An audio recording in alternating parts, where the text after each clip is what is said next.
নমস্কার, পিপুল ভয়েস নিউজে আপনাদের সবাইকে স্বাগত। আমি অরূপ। জানি না নিশীথ প্রামাণিক সরাসরি আর কি লাইভে তিনি দেখেছেন কি না যে চকচকায় অনন্ত মহারাজের বাড়িতে মমতা বন্দ্যোপাধ্যায় আর কি যাচ্ছেন। না থাকলেও হয়তো, না দেখলেও হয়তো পরে উনি দেখে নেবেন। আমার খুব ইচ্ছা আছে যে ওনার কি রিয়াকশান নিশীথের সেটা জানানোর। কারণ একটা সময় নিশীথ অধিকারীর বলা যেতে পারে কোট আনকোট জোরাজুরি বা বদন্যতা যেভাবেই দেখেন, অনন্ত মহারাজকে বিজেপির সাংসদ করা হয়েছিল অনেকের আপত্তি সত্ত্বেও। সেই আজকে অনন্ত মহারাজের বাড়িতে গিয়ে হাজির হলেন চকচকাতে তৃণমূল নেত্রী মমতা বন্দ্যোপাধ্যায়। তিনি গতকালই বলেছিলেন যে কোচবিহারে যাব, পুজো দেব, এছাড়া একটা ছোট মিটিং আছে। তো তখন থেকেই একটা আগ্রহ সৃষ্টি হয়েছিল যে ছোট মিটিংটা কোথায় আছে। তো সেটা সকালবেলায় খোলসা করে দিলেন বিজেপি সাংসদ অনন্ত মহারাজ, এবং সেখানে দাঁড়িয়ে মমতা বন্দ্যোপাধ্যায় সোজা অনন্ত মহারাজের বাড়িতে গেলেন এবং অনন্ত মহারাজ উত্তরীয় তাকে পড়ালেন এবং মমতা বন্দ্যোপাধ্যায়ের সঙ্গে তারপরে একান্ত বৈঠক হলো। সে একান্ত বৈঠকের কথা এখনও জানা যায়নি। কিন্তু একটা জিনিস পরিষ্কার, ভোট পরবর্তী সময়ে বিজেপি যখন একদিকে সন্ত্রাস এবং আরেকদিকে নিজেদের মধ্যে কোন্দল সামলাতে অনেক ব্যস্ত, মমতা বন্দ্যোপাধ্যায় কিন্তু নিজে পরবর্তী বিধানসভার দিকে তাকিয়ে ঘুঁটি সাজাতে শুরু করে দিয়েছেন। উনি উত্তরবঙ্গে যেহেতু এবার কোচবিহারের কেন্দ্র দখল করেছে তৃণমূল কংগ্রেস, এবং পরবর্তীকালে বিধানসভার দিকে তাকিয়ে মমতা বন্দ্যোপাধ্যায় কিন্তু পরের স্টেপগুলো ফেলা শুরু করে দিয়েছেন। কেন বলছি? কোচবিহারে কেন্দ্রে প্রায় 34% রাজবংশী ভোট আছে। রাজবংশী ভোটের ওপর অনন্ত মহারাজের একটা প্রভাব আছে বলে প্রভাব আছে। কতটা আছে, কি আছে না আছে সেই আলোচনায় পরে আসছে, কিন্তু একটা প্রভাব আছে। সেটা কত শতাংশ সে নিয়ে একটা সংশয় থাকলেও কিন্তু একেবারে যে প্রভাব নেই সেটা বলা যায় না। তৃণমূলের দিকে রাজবংশীদের তরফে বংশীবদন বর্মনের আর কি তৃণমূলের দিকেই আছে বংশীবদন। কিন্তু এবারের ভোটে যেটা দেখা গেল যে নিশীথ প্রামাণিক যে ভোটে হারলেন, তাতে কিন্তু রাজবংশী ভোট একটা বড় ফ্যাক্টর হিসেবে কাজ করেছে। এবং এবারের ভোটে অনন্ত মহারাজ কিন্তু বসেই গিয়েছিলেন, কোনো কাজে লাগানো হয়নি অনন্ত মহারাজ, বরঞ্চ উনি অনেক সময় বেসুরো গাইছিলেন। অনন্ত মহারাজকে ধুমধাম করে বিজেপি তে যোগদান করানো হয়েছিল। আপনাদের হয়তো মনে আছে, একটু পেছনের দিকে যাই। 2021 সালের বিধানসভা নির্বাচনের আগে দেশের স্বরাষ্ট্রমন্ত্রী অমিত শাহ সোজা পৌঁছে গিয়েছেন হচ্ছে আসামে। কেন না, অনন্ত মহারাজের সঙ্গে তিনি বৈঠক করবেন। এবং তারপরে 2024-এর আগে আর কি তার আগে তাকে অনন্ত মহারাজের 2024-এর আগেই অনন্ত মহারাজকে বিজেপি রাজ্যসভায় প্রার্থী করে দিল 2000। কিন্তু তারপর অনন্ত মহারাজের সঙ্গে 2024-এর অনেক একটা খুব সম্ভবত বোধহয় 22-এর মাঝামাঝি সময়, তো সেখানে দাঁড়িয়ে অনন্ত মহারাজকে প্রার্থী করে দেওয়া হলো রাজ্যসভায়। কিন্তু তারপর এই রাজ্যসভায় তো প্রার্থী হলো, তারপর বিজেপির সঙ্গে কিন্তু সম্পর্ক মসৃণ গতিতে এগোলো না। কারণ অনন্ত মহারাজ বা জিসিপিএ কিন্তু একটা হচ্ছে নয়, তারা আলাদা কেন্দ্রশাসিত অঞ্চলের দাবি বিজেপি সাংসদ হিসেবেও তুলেছেন বা আলাদা রাজ্যের কথা বলেছেন, এবং সেখান থেকেই তাল কাটতে শুরু করলো। শোনা যায় উনি আলাদা রাজ্যের কথা সাংসদ হিসেবে বলার পর অমিত শাহের আর কি ধমক শুনতে হয়েছে।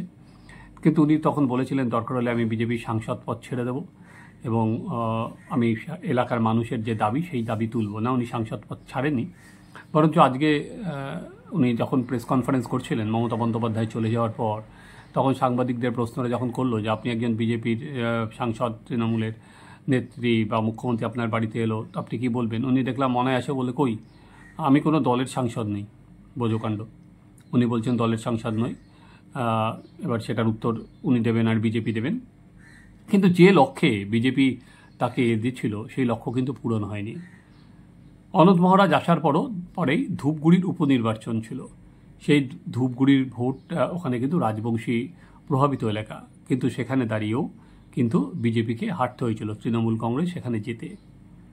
এবার যে ধূপগুড়িতে রাজবংশী এলাকায় অনন্ত মহারাজ প্রচারের পরে যাওয়াও কেন হারলো সেটা নিয়ে কিন্তু একটা দলের মতো প্রশ্ন ওঠে। সেই সময় অনন্ত মহারাজ বলেছিল যে আমাকে সঠিকভাবে প্রচারের সময় কাজে লাগানো হয়নি, এবং এলাকার লোকেদের ক্ষোভ ছিল। এবং তারপরে অনন্ত মহারাজকে এনে কি লাভ হয়েছে, এটা দলের মধ্যে একটা প্রশ্ন উত্তর শুরু করে। এবার আসন্ন যে লোকসভার ভোট, সেখানে কিন্তু অনন্ত মহারাজকে সেরকমভাবে প্রচারে দেখা যায়নি। যখন নরেন্দ্র মোদী এলেন, তাকে মঞ্চে দেখা গেল, সেখানে কিন্তু বিজেপি তাকে সেভাবে প্রচারে নামায়নি। এবং তার প্রভাব যে পড়েছে একটা, সেটা পরিষ্কার, কারণ রাজবংশী ভোট পুরোপুরি নিশীথের দিকে যায়নি এবং নিশীথ সেখানে পরাজিত হয়েছেন। তো এখানে দাঁড়িয়ে মমতা বন্দ্যোপাধ্যায়ের পাখির চোখ হচ্ছে কিন্তু 2026-এ বিধানসভা নির্বাচন। তিনি এখন থেকেই ঘর গোছাতে শুরু করেছেন। উত্তরবঙ্গের মোট 54টি বিধানসভার আসনের প্রায় অর্ধেক আসনেই প্রায় রাজবংশী ভোটের একটা প্রভাব আছে, এবং সেখানে অনন্ত মহারাজ কিন্তু একটা বড় ফ্যাক্টর হয়ে উঠতে পারেন। আপনাদের মনে আছে যে চিলা রায়ের জন্মদিন পালনে মমতা বন্দ্যোপাধ্যায় এবং অনন্ত মহারাজ একসাথে স্টেজ শেয়ার করেছিলেন। অবশ্য বিকালবেলায় আবার অনন্ত মহারাজ নিশীথ প্রামাণিকের সঙ্গে স্টেজ শেয়ার করেন। ফলে নানা আর কি সকালে এক রং বা বিকালে এক, উনি বেশ তীব্রভাবে চালাচ্ছিলেন। কিন্তু ওনার তালটা আর কি ধূপগুড়ি উপনির্বাচন এবং ওনার এই আলাদা রাজ্যের দাবি বা আলাদা কেন্দ্রশাসিত অঞ্চলের দাবি, এই দুটোর পর বিজেপির রাজ্য নেতৃত্ব বা সেন্ট্রাল লিডারশিপের সঙ্গে তালটা কেটে যায়। তো সেই আর কি বলা যেতে পারে লক্ষিন্দরের যে ছিদ্র, সেইটা দিয়ে যে সেখানটা দিয়ে যেন তৃণমূল কংগ্রেসের কিন্তু সেখানে প্রবেশ, এবং সেখানে অনন্ত মহারাজকে বাড়িতে শেষ পর্যন্ত মমতা বন্দ্যোপাধ্যায় নিজেই পৌঁছে গেলেন, এবং সেখানে যথেষ্ট হৃদ্যতার সঙ্গে তাদের বৈঠক হলো।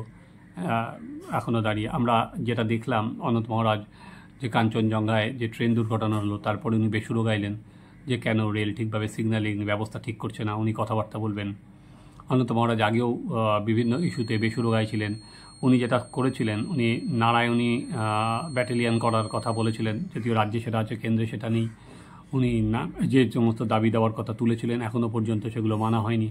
ফলে কোথাও দূরত্বটা বাড়ছিলই। ফলে আজকের ফলে যেটা হবে, সেখানে দাঁড়িয়ে কিন্তু বিজেপিকে আর কি নিজেদের হাত কামড়ানো ছাড়া কোনো উপায় নেই।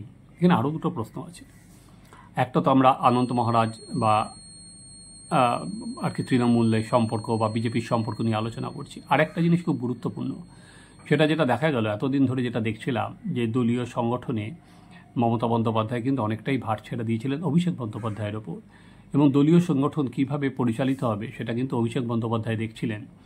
তিনি বিভিন্ন জায়গায় মিটিং করছিলেন, আমরা দেখতে পারি। কিন্তু এবার অভিষেক বন্দ্যোপাধ্যায়ের অ্যাবসেন্সে অভিষেক বন্দ্যোপাধ্যায় রীতিমতো সমাজ মাধ্যমে পোস্ট করে কিছুদিনের জন্য বিশ্রাম চেয়েছেন। সেখানে আমরা কি দেখলাম, মমতা বন্দ্যোপাধ্যায় কিন্তু নিজেই আর কি, যেমন তিনি প্রশাসন দেখছেন, তেমন কিন্তু তিনি যে সংগঠনের কাজও যে নিজের তিনি দেখছেন, দলের কাজও যে তিনি নিজের হাতে তুলে নিয়েছেন, সেটা কিন্তু পরিষ্কার। অভিষেক বন্দ্যোপাধ্যায়কে নয়, তিনি নিজেই কিন্তু অনন্ত মহারাজের সঙ্গে বৈঠক করতে চলে গেলেন। তাহলে একটা প্রশ্ন উঠবেই যে মমতা বন্দ্যোপাধ্যায় এবার দলের রাশও কি নিজের হাতে নেবেন? সেই চর্চা আরও বেশি জোরদার হচ্ছে তৃণমূল কংগ্রেসের মধ্যে। এবং ইন্টারেস্টিং যে কোচবিহারে আজকে যে ভোট সন্ত্রাসের কথা হচ্ছে, যেখানে মমতা বন্দ্যোপাধ্যায় যেদিন গেছেন সেদিনই বিজেপির কেন্দ্রীয় প্রতিনিধি দল আসছে, তারা এলাকায় ঘুরে বেড়াচ্ছে, একটি মেয়ে ধর্ষণের অভিযোগ করেছেন এবং বলছেন পুলিশ তার অভিযোগ পর্যন্ত নেয়নি। সেখানে কিন্তু মমতা বন্দ্যোপাধ্যায় ভোট সন্ত্রাস নিয়ে একটা কথাও বলেননি। আমি জানি না অনন্ত মহারাজ সেটা তুলেছেন কিনা, কারণ প্রকাশ্যে তো উনি কিছু বলেননি ভোটের সন্ত্রাস নিয়ে। উনি বরং বললেন, দেখলাম যে ওনার কাজ বিভিন্ন এমপি ল্যাডের কাজ করতে দিতে চায় না। সেখানে মমতা বন্দ্যোপাধ্যায় অবশ্য বলে গেছেন এরপরে তার কোনো অসুবিধা হবে না, তিনিই প্রেসকে যেটা বলেছেন।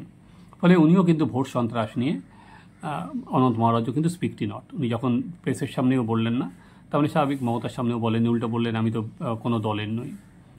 ফলে এবার দেখার যে অনন্ত মহারাজকে আর কি কী করেন আগামী দিন। উনি কি বিজেপি রাজ্যসভার পদ থেকে ইস্তফা দেন, নাকি নতুন কোনোভাবে আর কি তৃণমূলের সঙ্গে অ্যালাইন্ড হন, যে কীভাবে এগোবে। একটা বিষয় পরিষ্কার যে বিজেপির সঙ্গে তার কিন্তু আর কি যে বন্ধন, সেটা কমে আলগা থেকে আলগাতর হচ্ছে। বিজেপির যে সমস্ত নেতারা অনন্ত মহারাজকে ধুমধাম করে আর কি দলে নিয়ে এসেছিলেন, কেন্দ্রীয় নেতৃত্বকে বুঝিয়েছিলেন, জানি না তারা আজকে কোথায় মুখ লুকাবেন বা তারাই কি কোন কথা বলবেন। এবার সেখানে দাঁড়িয়ে রাজবংশী ভোট টানার পরবর্তী পদক্ষেপ তাদের কী হবে সেটাও সেটা এখনও পর্যন্ত আর কি জানা নেই। যদিও ওখানে দাঁড়িয়ে একটা কোচবিহার ছাড়া অন্যান্য সব লোকসভা নিজেদের হাতে রাখতে পেরেছে বিজেপি। কিন্তু ওই যে বললাম যে 54টার অর্ধেক আসন বিধানসভা, সেটা কিন্তু রাজবংশী দ্বারা প্রভাবিত। মমতা বন্দ্যোপাধ্যায় এখনই পাখির চোখ করে সেখানে নেমে গেছেন। দেখার যে বিজেপির সেন্ট্রাল লিডারশিপ কবে পশ্চিমবঙ্গের দিকে নজর দেন এবং কবে এই রাজবংশী ভোট, কারণ এই রাজবংশী ভোট যে অমিত শাহ অনন্ত মহারাজের বাড়ি পর্যন্ত পৌঁছে গেছেন, তারা বিকল্প কি আর কি তার সামনে দাঁড় করান উত্তরবঙ্গের মানুষের কাছে। আমাদের নজর থাকবে, আপনারাও দেখতে থাকুন এই চ্যানেল, আমাদের চ্যানেল সাবস্ক্রাইব করুন, আপনাদের মতামত জানান।